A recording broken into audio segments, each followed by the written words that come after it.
Okay, everybody, it's Morgan here. Do you remember yesterday yesterday when I went to the pet store to get more sphagnum moss for Calypso? And I said that I went in and, as normal, come out with more than what I originally went in for. This is the newest baby.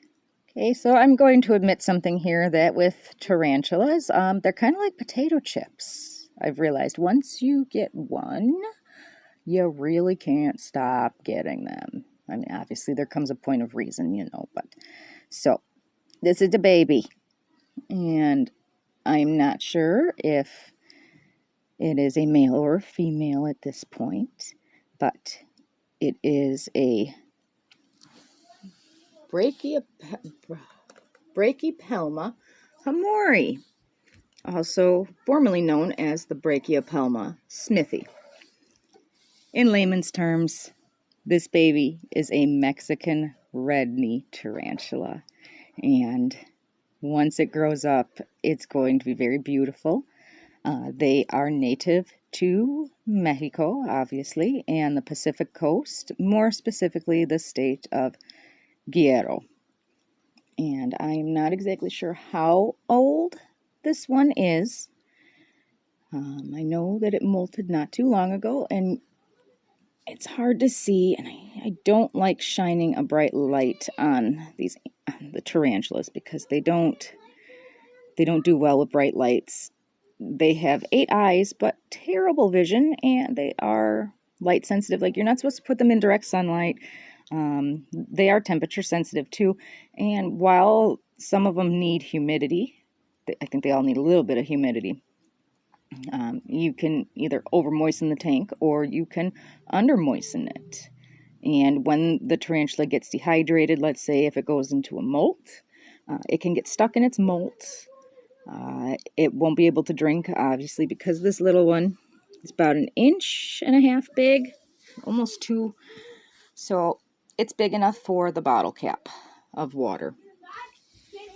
And I am excited. So the young man at the pet store did say in about 3 to 4 more molts, we'll be able to tell if it is a boy or a girl, which will help with naming as well.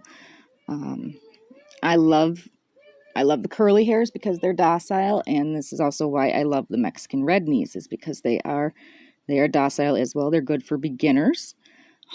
When I went in there and I asked him, I said, do you have any Mexican red knees? He says, yes, I do. I said, do you have any females? He wasn't able to confirm, obviously, because they only had slings in, which absolutely fine. I'm a little nervous because it is a baby. So I'm looking at like a newborn human baby, very gentle. Gotta take good care of it. Hi, sweetheart.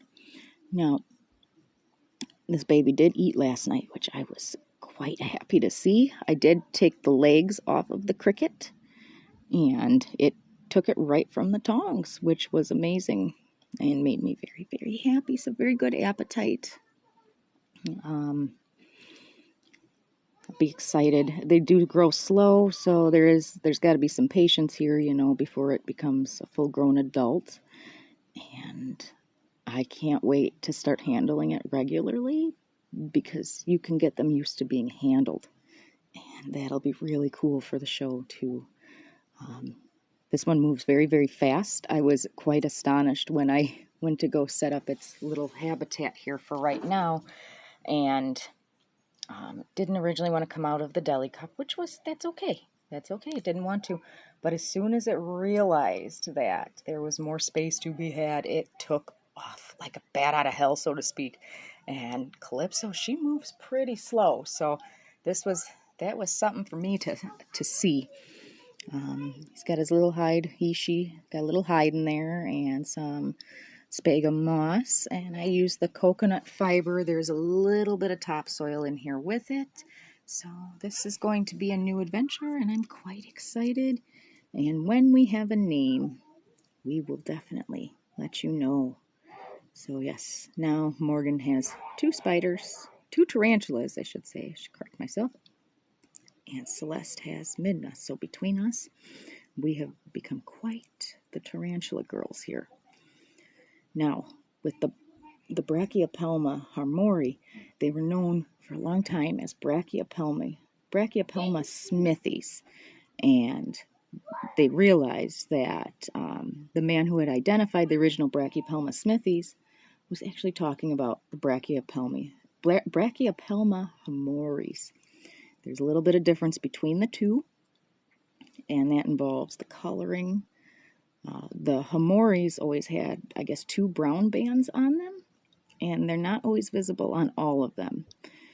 In the pet trade for years, everybody knew these as Brachypelma smithies, so some people are having a little confusion with the name change, a little bit trouble using the name change.